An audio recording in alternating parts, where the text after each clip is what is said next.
नमस्कार दोस्तों, मैं हूं साहिल कुमार सिंघानिया और एक बार फिर से आप लोगों का स्वागत करते हैं साहिल एजुकेशन यूट्यूब चैनल में।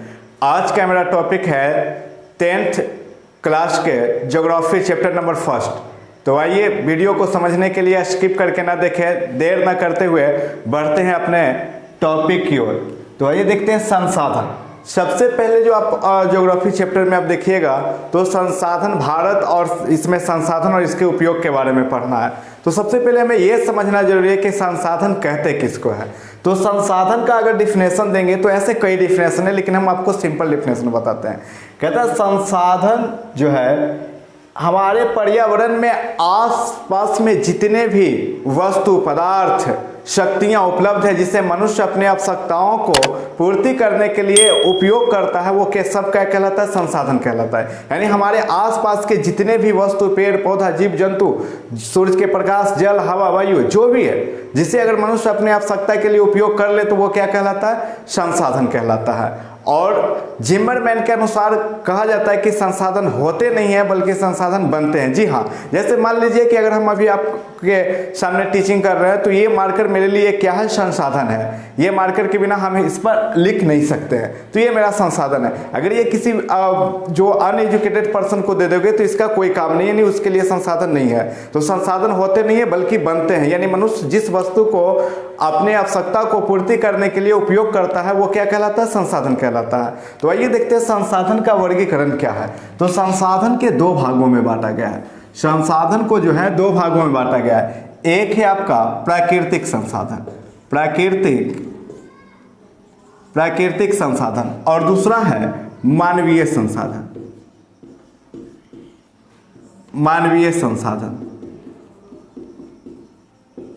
एक प्राकृतिक संसाधन और दूसरा जो है आपका मानवीय संसाधन है।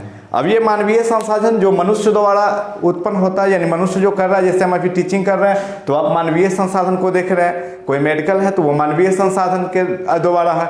और प्राकृतिक संसाधन जो पर्यावरण में जो भी नेचुरली उपलब्ध होता है उसे हम प्राकृतिक संसाधन कहते हैं। अब हम देखेंगे दोनों को अगर हम डिवाइड करेंगे तो मानव संसाधन जो होते हैं वो दो भागों में होते हैं। मानव संसाधन जो है वो दो भाग में होता है। एक आपका संरचना एवं संस्थाएं, संरचना एवं संस्थाएं, संरचना एवं संस्थाएं, यानी कि संरचना के और संस्था के आधार पर जो संसाधन होते हैं ये मानवीय संसाधन का ही देन होता है। दूसरा होता है मात्रा एवं गुणवत्ता के आधार पर। दूसरे संसाधन की बात कर ले तो मात्रा एवं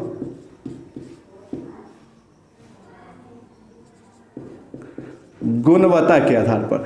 अब ये दो प्रकार के संसाधन होते हैं, एक संरचना एवं संस्थाएं के आधार पर और एक मात्रा एवं गुणवत्ता के आधार में, क्योंकि हर व्यक्ति के पास अलग अलग काम करने की क्वालिटी होती है, काम करने की क्षमता होती है, तो इसलिए इसे मात्रा एवं गुणवत्ता के आधार पर कह दिया। और इसे है जो संरचना एवं संस्था। जैसे मान लो कोई इंस्टीट्यूट चलाना है तो उसमें कई लोग ग्रुप बना करके उस काम को करते हैं। मेडिकल चलाना है, कई लोग ग्रुप बना कर काम करते हैं। ये किसी भी चीज़ का स्ट्रक्चर करना, तो ये सब मानवीय संसाधन है। अगर प्राकृतिक संसाधन की बात कर ले तो वो भी आपका कितने प्रकार के होते हैं? दो प्रकार के होते हैं। प्राकृतिक संसाधन भी आपका दो प्रकार के होते हैं।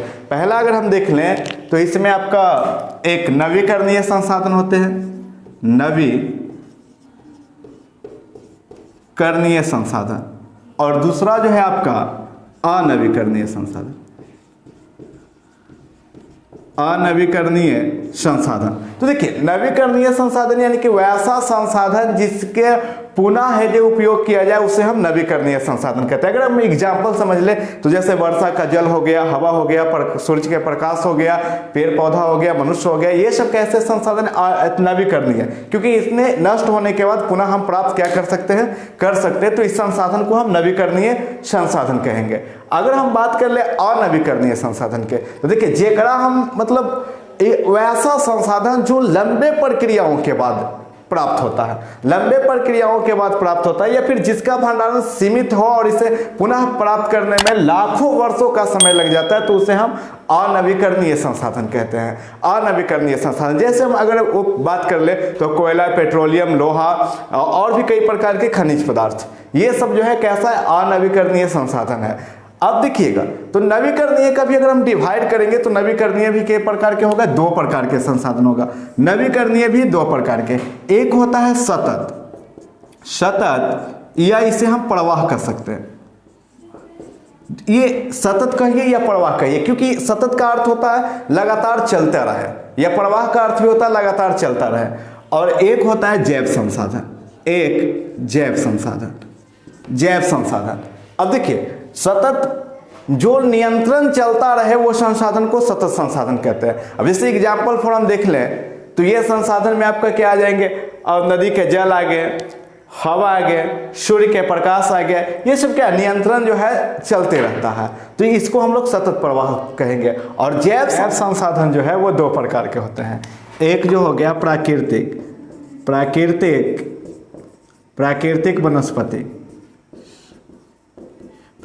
वनस्पति, और दूसरा जो होता है आपका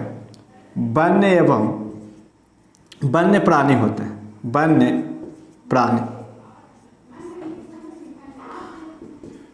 प्राणी यानी वन्य प्राणी में जैसे प्राकृतिक वनस्पति जो हो गया, इसमें जितने भी पेड़ पौधा यानी नेचुरली देन है ना, वो सब इसमें आ जाएंगे। जितने भी प्रकार के पौधा है, प्रजातियां, वो सब के आ जाएंगे इसी में। और वन्य प्राणी में है जितने भी जीव जंतु, यहाँ तक कि जो पहले मनुष्य की उत्पत्ति हुआ था तो वन्य का देन है ना। तो इस प्रकार से वन्य में जितने भी प्रकार के जीव जंतु हैं वो सब के सब इसमें आ जाएंगे। अब हम आगे देखेंगे कि संसाधन कितने प्रकार के होते हैं, उत्पत्ति के आधार पर संसाधन कितने प्रकार के होते हैं, स्वामित्व के आधार पर संसाधन कितने प्रकार के होते हैं, उपयोग के आधार पर कितने प्रकार के होते हैं, और संभावित संसाधन कितने प्रकार के होते हैं। इसके हम नेक्स्ट वीडियो में देखेंगे। अगर वीडियो अच्छा लगा होगा तो वीडियो को लाइक करें, सब्सक्राइब करें, कमेंट करें, और जय हिंद जय भारत।